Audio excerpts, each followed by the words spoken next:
کریں گے field marshal Syed Asim Munir کا دورہ ترکیہ اور ISPR کی جانب سے اس دورے کی تفصیلات شیئر کی گئی ہیں۔ فیلڈ مارشل سید عاصم منیر ترکیہ کے دورے پر پہنچے ہیں۔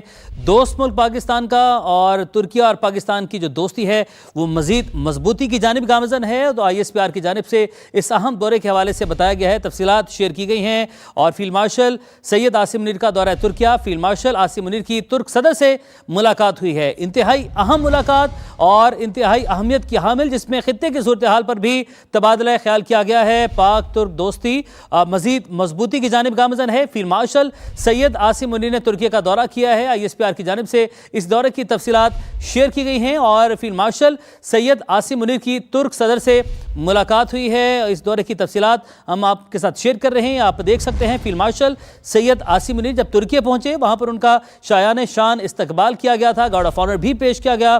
سمیرہ خان ہمارے ساتھ موجود ہیں، ان سے اس دورے کی حوالے سے تفصیلات حاصل کرتے ہیں۔ سمیرہ، فیلڈ مارشل کا دوست ملک ترکیہ کا انتہائی اہمیت کا حامل یہ دورہ ہے اور ترک صدر سے ان کی انتہائی اہم ملاقات ہوئی ہے، کیا ڈیٹیلز ہیں آپ کے پاس؟ جی بالکل، ان کا یہ دورہ دونوں ممالک کے درمیان گہرے اسٹریٹجک اور دفاعی تعلقات کو مزید مضبوط بنانا ہے، اور عمیر ترک پہنچنے پر فیلڈ مارشل کا جو استقبال کیا گیا ہے وہ بھی ایک تاریخی استقبال تھا جو دونوں ممالک کے برادرانہ تعلقات کی بڑی ٹرو ڈپکشن دیتا ہے۔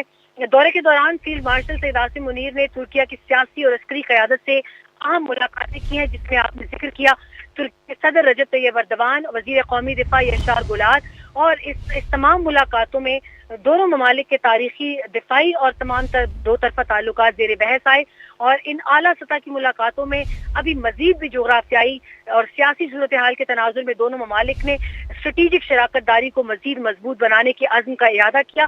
اور ترک جنرل اسٹاف ہیڈ کوارٹرز پہنچنے پر فیلڈ مارشل سید عاصم منیر کو گارڈ آف آنر پیش کیا گیا۔ اس موقع پر انہوں نے ترک chief of general staff general سلجوق اور ان سے ملاقات بھی کی، جو کہ کافی دیر تک چلی۔ اس میں علاقائی سیکیورٹی کی صورتحال پر اور عسکری تعاون پر بہت زیادہ دیر تک تفصیلی بات چیت ہوئی ہے۔ ترک chief of general staff general Selcuk بابر اختار اردوغلو نے پاکستان اور ترکیہ کے درمیان دفاعی تعاون کے فروغ میں نمایاں خدمات کے اعتراف میں فیلڈ مارشل کو ترک مسلح افواج کے ممتاز خدماتی تمغے یعنی ترک arm forces distinguished services medal سے بھی نوازا ہے۔ اور فیلڈ مارشل سید عاصم منیر نے ترک بری فوج کے ہیڈ کوارٹرز کا بھی دورہ کیا ہے، جہاں ترک بری افواج کے کمانڈر جنرل متین توکل نے ان کا پرتپاک استقبال کیا۔ فیلڈ مارشل نے انقرہ میں مصطفیٰ کمال اتا ترک کے مزار پر بھی حاضری دی ہے، پھولوں کی چادر چڑھائی اور جدید ترکیہ کے بانی کو خراج عقیدت پیش کیا۔ یہ کافی ان کا دورہ جو ہے وہ سرکاری 2 روزہ دورہ تھا، مگر اس میں ان کی مسلسل بیک ٹو بیک ملاقاتیں جو ہیں اور ان کی انگیجمنٹس رہی ہیں۔ اس موقع پر انہوں نے اتا ترک کی بصیرت افروز قیادت کو بھی سراہا اور پاکستان اور ترکیہ کے درمیان تاریخی گہرے تعلقات کو اجاگر کیا۔ آخر میں ISPR کا بتانا یہ ہے کہ فیلڈ مارشل سید عاصم منیر کا یہ دورہ اس مظہر ہے کہ پاک ترک کثیر الجہتی دفاعی تعاون کو مزید وسعت دی جائے گی، خطے میں امن، استحکام اور مشترکہ سلامتی کے فروغ کے لیے مل کر کام جاری رکھیں گے۔ ٹھیک ہے سمیرہ، آپ نے ہمیں اپڈیٹ کیا، آپ کا بہت شکریہ۔ فیلڈ مارشل عاصم منیر کا دورہ ترکیہ ISPR کی جانب سے بتایا گیا ہے۔ فیلڈ مارشل عاصم منیر کی ترک صدر رجب طیب اردوان سے ملاقات ہوئی۔ فیلڈ مارشل عاصم منیر کی آمد پر پرتپاک استقبال کیا گیا۔